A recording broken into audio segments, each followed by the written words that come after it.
क्या है आपके पास? ये आप ये मेरे पास बहुत हजार है। बहुत सारे हज़ार हैं। आप इसको खोल के दिखाना।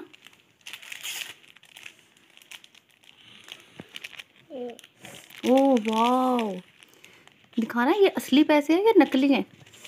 नकली। नकली हैं। ये अस्वद गिनना जरा, ये कितने हैं? अस्वद ये कितने का एक नोट है? 10 वाला? 10 वाला नहीं, 20 वाला। 20 वाला? मुझे तो ये 10 वाला लग रहा है। दिखाना अस्वद अपना फेस। असुद आओ, मैं काउंट करूं।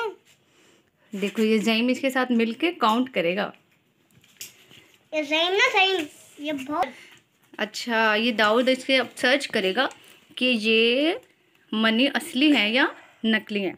दाऊद, आप ज़रा इस नोट के ऊपर रखना, ये असली है या नकली। अम्मा, अब ये दाऊद अम्मा ये दे दो। अब ये दाऊद जो हैं इसके ऊपर सर्च कर रहे हैं कि ये असली है या नकली है। दाऊद ज़रा रखना इसके ऊपर। ये अब इसके ऊपर दाऊद जो है, ये अस्वद और ज़ईम नकली है। नकली, हाँ। असली नहीं है। नहीं। इनकी चीज़ आ सकती है दाऊद? हाँ। नहीं। अगर आप इसको शॉप पे लेके जाओगे वो आपको चीज़ दे देगा? दे देंगे। कितनी? बहुत ज़्यादा।